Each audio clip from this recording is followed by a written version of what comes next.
You are the son of Sheikh Hassan Yousef, one of the founding members of Hamas. I know about your story because I read your book here called The Son of Hamas in 2010. I was born as a son of a Hamas leader.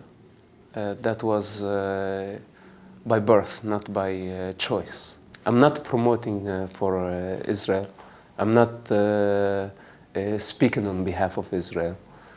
I'm not an advocate of any crowd or nation or party. It just my sense of responsibility towards, first of all, my people, the ones who have not experienced what I experienced within Hamas leadership, within the Palestinian organizations. I was very close to the leaderships of most Palestinian leaderships, including Marwan Barghouti or Yasser Arafat, my father, Hamas leadership in Gaza, even Hamas leadership in Damascus at that time. And I'm very familiar with their minds, with their ambition, and with their mistakes, how they misled the Palestinian people and guide them from a disaster to a greater disaster throughout the conflict. I'm an individual. I reshaped myself the way I wanted, even though the majority of my people disagree. But Israel, to me, at the end of the day, is a democratic country. And I prefer democracy over dictatorships. And I think Israel is the only true democratic model in the region. I'm not affiliated with politics. This is not a political statement. This is a fact, and this is a reality. And what we need actually for the region is more models of Israel. Actually, we would like for surrounding countries to learn from Israel. I believe it's not I believe, actually, I know. It's the light of the region. Because democracy, dialogue, human rights,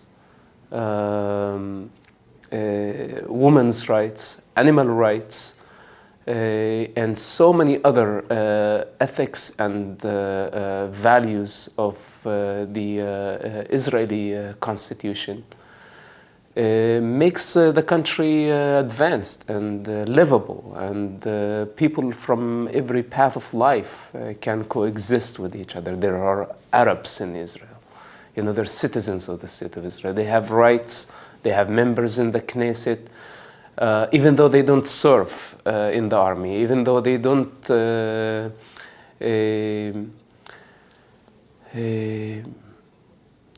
do all the duties that other citizens do in the country, they still have rights like any other citizen in the country. And this is remarkable.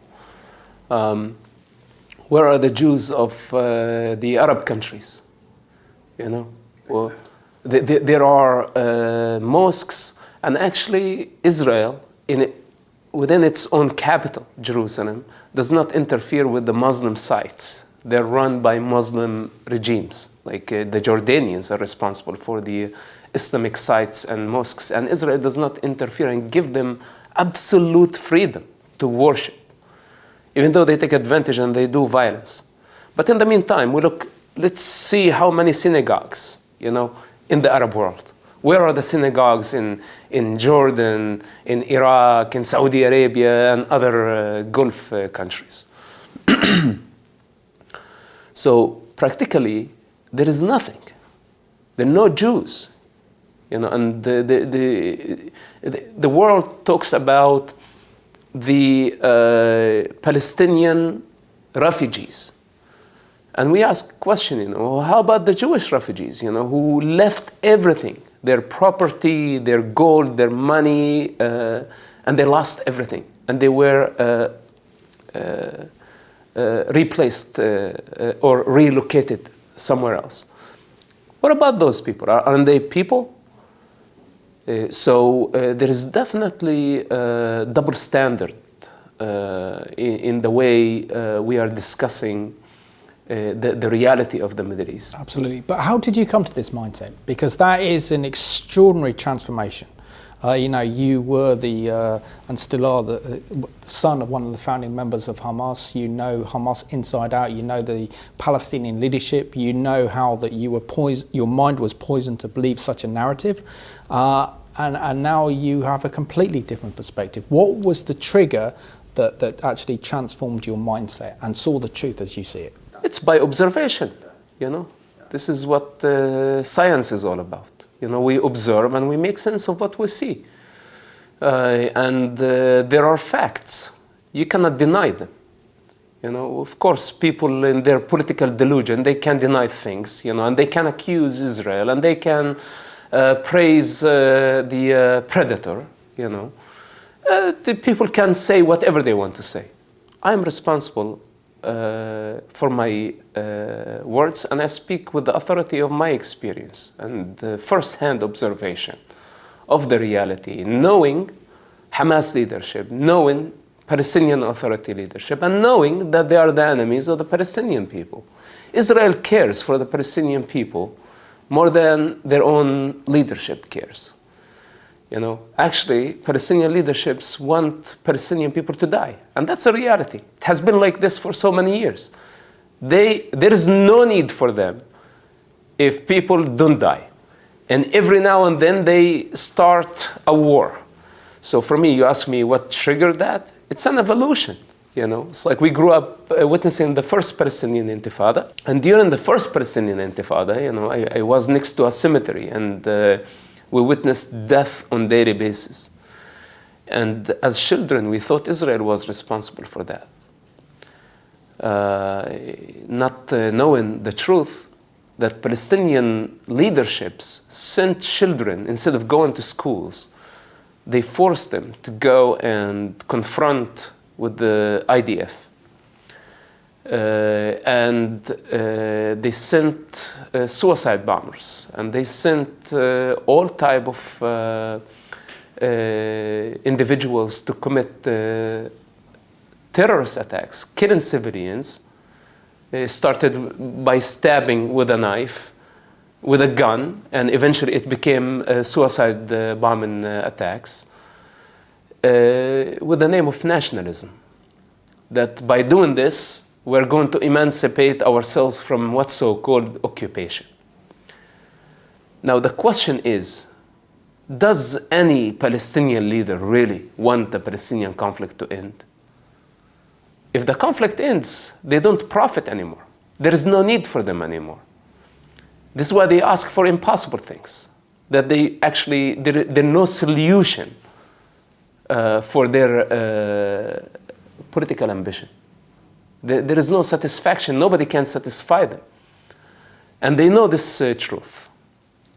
But by sending people to die, the world has to pay them off, And this is the fuel for their endless cycle of violence. What I see, Mahmoud Abbas wants Hamas to attack Israel. So Israel will attack Hamas. As outcome, children will die. So this is the Palestinian leadership mentality. When they don't have money, when the United States cut funds or reduce the funds from Mahmoud Abbas, he would say, sacrifice a few hundred children in Gaza Strip so the world can outrage against Israel. They will blame Hamas. Well, Hamas is a terrorist organization.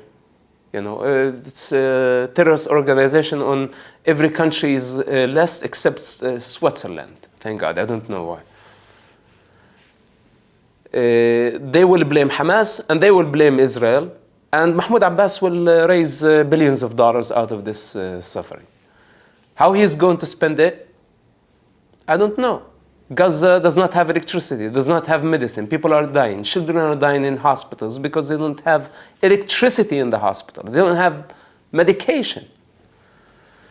So the average person, who don't know all dimensions of this conflict, will look at Gazan children dying, and it's going to be just exchange of a blame. They just want anybody to blame. Israel is going to be the party to blame. Even though Israel will open its hospitals, even though Israel will ask civilians to evacuate, to get out from certain areas so they can come and deal with the tunnel problems, and Hamas will force civilians to stay. And in their ignorance, they will stay. Then there will be civilian casualties. Instead of blaming Israel, you need to blame the party that used civilians as human shields. So this will bring us again and again, how many dimensions to this conflict and how it's played by infinite forces of existence. That does not even start with Mahmoud Abbas and Hamas. Mahmoud Abbas considered, the moderate Palestinian leader. His partner. He's a criminal. But of course, he knows how to get away with it. He knows how to manipulate the international public. Iran has something to do with it. Saudi Arabia has something to do with it. Qatar has something to do with it. And we need to see, that money is the main cause for this conflict. Actually, Israel has the power to invade, destroy most of the Arab capitals in a matter of hours, if they want to. But they are not doing it. If the picture was the opposite, if any Arab country had the power Israel has, they wouldn't hesitate of destroying the state of Israel. Israel is always at defense, always. 99% of the wars that happen between Israel and Arabians, Israel was at defense. And possibly the only time it launched a war against Egypt, it was also in the understanding of defense. So the world can go on of denying this reality and this truth. But we all will pay a price.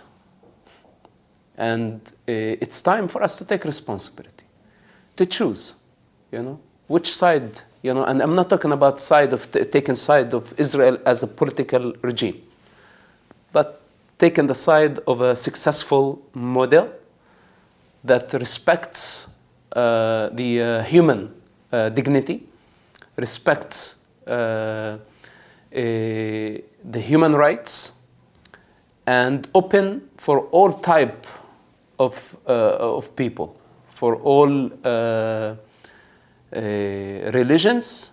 We have all religions practiced in the state of Israel. And this is another reason, if you ask me why. When I look at Israel and see Christianity practiced freely, Islam is practiced freely. There is a civil constitution that has the upper hand. This is the model that I would like to see in other Arab countries. In the Arab world, the upper hand is for the religious authorities. It's not for a civil constitution. It's to the culture and the unwritten law. This is not good. This is not going to help the human evolution. We need to understand that this is against the evolvement of individuals in the Arab world. This is another reason why I choose to believe in the Israeli model, in the democratic model. In the Arab world, they teach people to believe. In Israel, they follow the Western model of education. They teach people to doubt. And I like to teach people and the generations to doubt, not to believe. To believe in theories, and this is why we have all this problem, self-deluded people who go and blow themselves up, thinking that they're going to go to paradise. It doesn't get darker than this. This is the problem of belief. So there are so many reasons that make me accept the Israeli democratic model, and I think we should not be afraid to say. I'm just being an example, a model for so many people in the Arab world who don't have maybe the opportunity, and they have lots of things to lose if they say this truth, that no, we prefer democracy. But the moment they say Israel, they are going to be labeled as traitors. And nobody wants to be a traitor. For me, it was a choice I made. I knew that my people will consider me as a traitor. I knew that. And it's by choice. And I'm not afraid to be labeled as a traitor because I know what I am. And I don't need the validation of the majority of our people to come and tell me what you did was right or wrong. For me, I stand for my own truth, and I'm not concerned of the lies of societies. Thank you for all the work that you do for the cause of your people and also for the defense of Israel. Thank you very much. Pleasure.